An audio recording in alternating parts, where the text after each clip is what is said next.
राम की शक्ति पूजा आस्था के संकट और उसके मौलिक पुनर्सृजन का आख्यान है। इस कथा को समझने के लिए उन परिस्थितियों को समझना होगा जिनके कारण अवतारी मान लिए गए राम को भी आराधन में प्रवृत्त होना पड़ा था। संसार सत्य और असत्य का समुच्चय है। यह समय निरपेक्ष सनातन सत्य है। दोनों शक्तियां हैं और दोनों के संघर्ष प्रगति और विनाश के कारक होते हैं। दाशरथ राम का उद्भव ऐसे समय में हुआ जब सत शक्तियां या तो निस्तेज हो चुकी थीं या असत से पराजित हो उसकी दास्ता और उसके संरक्षण में लग गई थी। वयम रक्षामः के उद्घोष से समूची अवनी को पराभूत कर चुका असत सम्राट रावण अपने राक्षसों के साथ अपसंस्कृति के पोषण में लगा था। वे धरा की रक्षा करने को प्राणियों का संहार करते थे। रक्ष संस्कृति में हिंसक बल ही सब कुछ था। वही तपी था, वही बलि था और उसे हत्या, अपहरण, बलात्कार, शोषण आदि सबके वैधानिक अधिकार मिले हुए थे। उस संस्कृति का एक ही कर्तव्य था, निज लिप्सा की पूर्ति, चाहे जैसे हो। परिणामतः राक्षस अब स्वयं को मनुष्यतर मानने लगे थे। सामान्य जन उनके आगे शूद्र थे और वनवासी मनुष्य पशुओं की श्रेणी में आते थे। बानर, भालू जिनका आखेट किया जाता था। राक्षसों को नरमांस बहुत सुहाता था। ब्रह्मा और महादेव जैसे देवों का अभय वरदान रावण को था। सत शक्तियों के नायक ऋषि विश्वामित्र और अगस्त्य वृद्ध हो चले थे। उनमें स्वयं शस्त्र उठाने की सामर्थ्य नहीं बची थी। उनके द्वारा विकसित शस्त्रास्त्रों को चला सकने वाला कोई सत्पुरुष नहीं बचा था। रावण का मर्दन करने वाले सहस्रार्जुन का वध कर निज अहम की पूर्ति से संतुष्ट महापराक्रमी परशुराम महेंद्र पर्वत पर विश्राम की मुद्रा में थे। ऐसे में एक एक कर समस्त विश्व ने जड़ीभूत और हतप्रभ हो राक्षस सत्ता से पराभव स्वीकार किया। दूसरा कोई विकल्प ही नहीं था। वह समय घनघोर अमानिशा अंधकार का था। समय ने करवट ली और अयोध्या के परिवेश को ही समस्त संसार समझने वाले चक्रवर्ती राजा दशरथ के यहाँ राम ने जन्म लिया। पूत के पांव पालने में ही दिखने लगे। शास्त्र और ब्रह्म तेज दोनों को साधने वाले विश्वामित्र ने मन ही मन एक अंतिम संग्राम के लिए राम का चयन किया। उन्होंने राम को शस्त्र दीक्षा दी और राम ने रावण के उत्तर स्कंधावार की प्रमुख ताड़का का वध कर स्वयं को प्रमाणित कर दिया। राजनीति के छल प्रपंचों ने विश्वामित्र की योजना को आगे बढ़ाया। राम 14 वर्षों के वनवास के लिए निर्वासित हुए। वाल्मीकि ने दिशा बताई और राम चित्रकूट पहुंचे। यह वह द्वार था जिसके पार वनों में सबसे शोषित और प्रताड़ित मनु प्रजा रहती थी। कोल, किरात, वानर, रीछ, गिद्ध, सत और असत दोनों शक्तियों ने उन्हें वंचित और निष्कासित कर रखा था। राम ने पहली बार निष्कासन की व्यथा को समझा। अत्रि अनुसूया के बताए मार्ग पर निर्वासित दाशरथ राम चल पड़ा और उसके आगे चली उसकी कीर्ति। ताड़का का वध करने वाला आ रहा है। मुक्ति की प्रतीक्षा समाप्त होने को है। निज पत्नी सीता के अपहरण का प्रयास करते विराट का वध कर राम ने स्पष्ट संकेत दे दिया, अपसंस्कृति को अब सहा नहीं जाएगा। संसार त्याग वन में सत साधना करने आए बुद्धिजीवी राक्षसों के पहले शिकार थे। किसी संस्कृति को भ्रष्ट करना हो तो उसकी मेधा को भ्रमित करो, उसके तपस्वी बुद्धिजीवियों को नष्ट करो। तापस रावण यह खूब समझता था। जो जन भोग विलास के सुविधाजीवी मार्ग से भ्रष्ट न हो पाए उनके बलात् दमन का मार्ग तो प्रशस्त ही था। आश्रम जला दिए जाते और मृत शरीरों को वैसे ही छोड़ दिया जाता कि वनवासी देखें और आतंकित रहें। आस्था मूर्ति ऋषि शरभंग को प्रतीक्षा थी।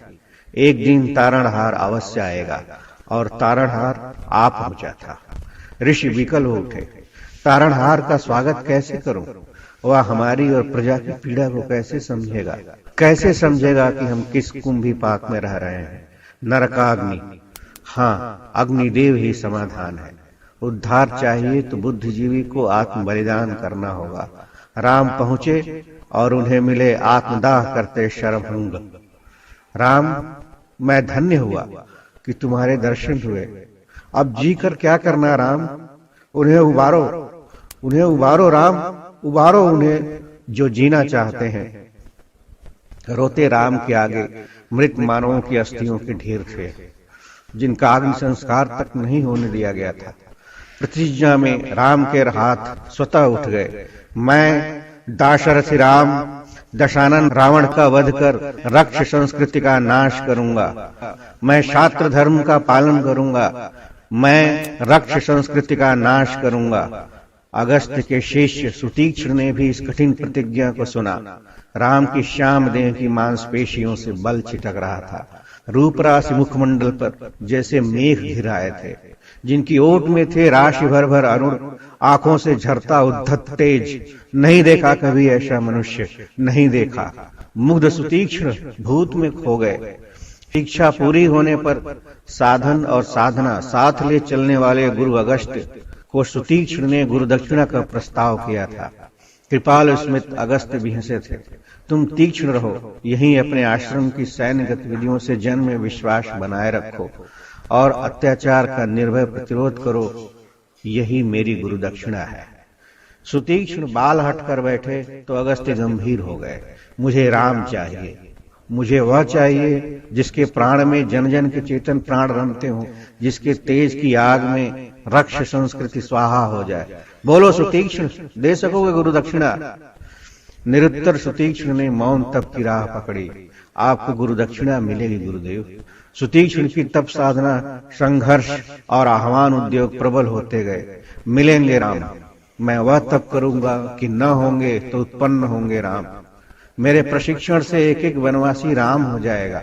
समय बीतता गया और सुतीक्ष्ण की प्रतीक्षा गहराती गई। आज हहराते राम आ पहुंचे थे। सुतीक्ष्ण गुरु के आश्रम की ओर दौड़ पड़े। मेरी गुरु दक्षिणा हो गई देव, राम आ पहुंचे हैं। अपनी योजना को विस्तार दीजिए गुरुदेव।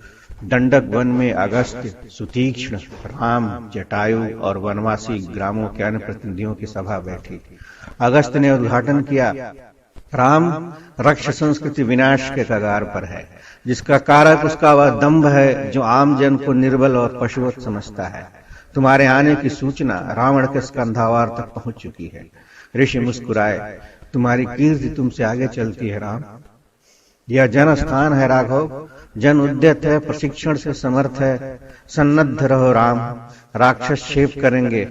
पहले अवसर पे ही ऐसा वार हो कि समूचा स्कंधावार नष्ट हो जाए।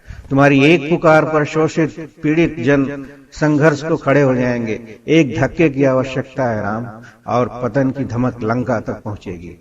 हम तुम्हारे साथ हैं राम। जनस्थान शरभंग का प्रतिशोध लेने को तत्पर है। रावण की विलासिनी बहन शूर्पणखा ने राम को आश्रम में देखा।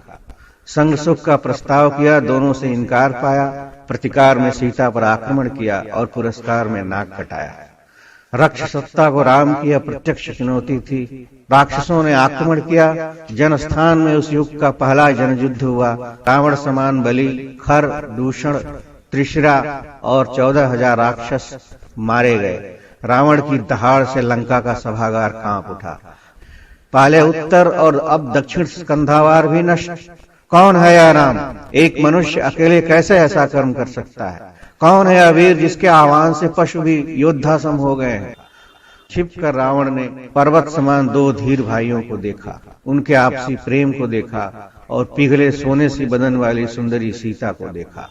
उसकी राक्षसी बुद्धि ने कुटिलता की राह पकड़ी।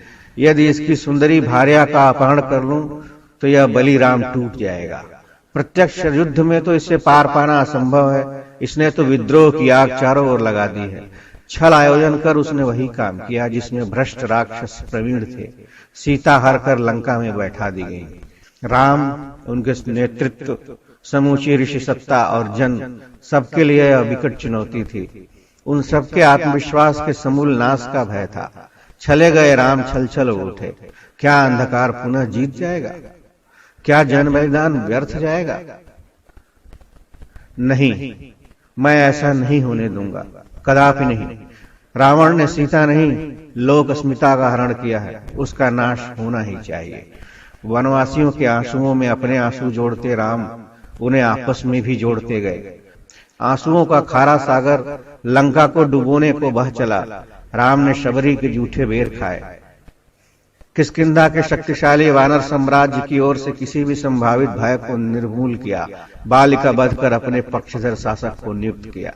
सीता संधान के बहाने चारों दिशाओं में दूत भेजे। जन संगठित होते गए। वानरों के नेतृत्व में विशाल सैन्य टुकड़ियों के यूथ सागर तट पर एकत्रित हो चले। समुद्र बांध लिया गया और लंका का शेष संसार से विशिष्ट होने का दर्प चूर चूर हो गया। रावण चिंतित हो उठा। पहली बार किसी ने लंका को उसके घर के द्वार आकर चुनौती दी थी। जो आए थे वे रजवाड़ों के वैतनिक सैनिक नहीं थे। वह निज आत्मसम्मान को वापस छीनने आए पीड़ित, शोषित, आखेटित जन का समुद्र था, जिसके पास खोने को खारेपन के सिवाय कुछ नहीं था। उनके हाथों में देवास्त्र नहीं, खेती में काम करने के यंत्र थे, वृक्षों की डालें थीं, पत्थर थे, मल विद्या के दांव पेच थे और मन में मर मिटने का उत्साह था। उनके पास एक राम भी था, जिसके सिर विश्वामित्र अगस्त जैसी विभूतियों के आशीर्वाद थे, जिसके तुड़ीर में सभी देव और दिव्यास्त्र थे, जिसकी बाहों में उन्हें प्रत्यंचा पर साधने को बल था और जो हिमालय सा शांत धैर्यवान था। प्रतिशोध के लिए वह घायल पशु सरीखा उद्यत था। महादेव के अनंतर यदि किसी ने रावण को भयभीत किया था तो वह राम था। वही राम सागर पार के पहले युद्ध में पराजित हुआ। रावण के हर्ष का पार नहीं था और यह युद्ध में राम के जीवन की पहली पराजय थी। यह युद्ध जनस्थान के कूट युद्ध से अलग प्रत्यक्ष युद्ध था। सागर नहीं, मन में धिक्कार हार रहा था। तुमने भोले भाले जन के प्राण भेड़ियों की तरह जीते जी नोच खाने वाले राक्षसों के हाथ सौंप दिए। कैसे एक के ऊपर चार चार राक्षस पड़कर उन्हें चीरे दे रहे थे। तुमने यह क्या किया राम? कहाँ खो गया तुम्हारा तेज बल? तुम्हारे दिव्यास्त्र तो रावण की शक्ति की भीषण अग्नि में वैसे ही फूंक गए जैसे दावानल में तृण। राम के ध्यान में रावण को लिए चलती भीषण शक्ति मूर्ति आई। शक्ति ने तो जैसे उसे गोद में ले रखा था। ब्रह्मा और महादेव तक तो ठीक था कि वे निर्भय आश्वासन दे निरपेक्ष रहने वाले थे, लेकिन शक्ति तो स्वयं युद्ध भूमि में रावण के पक्ष में उतर आई है। यह कैसी रीति व्यवस्था है? यह कैसा अनुशासन है मां? राम की आस्था खंड खंड हो गई। संजोया आत्मविश्वास भरा गया। उस दिन का सूर्यास्त सामान्य सूर्यास्त नहीं था। सूर्यवंशी राम का तेजास्त था। उनके मन में अमावस का अंधेरा छाता चला गया। अंधकार की सत्ता बनी रहेगी, अंधकार की सत्ता बनी रहेगी। मन में रावण का प्रचंड अट्टहास गूंज रहा था। महाप्राण निराला के आख्यान काव्य का आरंभ बिंदु सत्य के पराजय से पूरित सूर्यास्त है। प्रारंभ के अनुच्छेद में युद्ध की भीषणता को संस्कृत ध्वनियों के चतुर संयोजन से उन्होंने गढ़ा है। 8 मात्राओं के 3 चरणों वाले मातृक छंद में गायत्री की गरिमा है और हर तरह की परिस्थिति को व्यक्त करने की शक्ति भी। इसमें हनुमान का वीर भाव भी उतनी ही भव्यता से चित्रित होता है जितनी भव्यता से सीताराम का कोमल प्रेम भाव। राम की हताशा, जामवंत की समझावन, माँ की स्मृति, माँ की मनावन, उद्योग के निश्चय की दृढ़ता और आराधन का प्रपत्ति भाव सब अनूठे मन पड़े हैं। उन अद्भुत भावों और प्रभावों को संप्रेषित करने की न तो मुझ में योग्यता है और न ही मेरा निर्बल सदोस्वर इस लायक है। सेतुबंध की गिलहरी से प्रेरणा ले, यह एक अति लघु उद्योग ही है।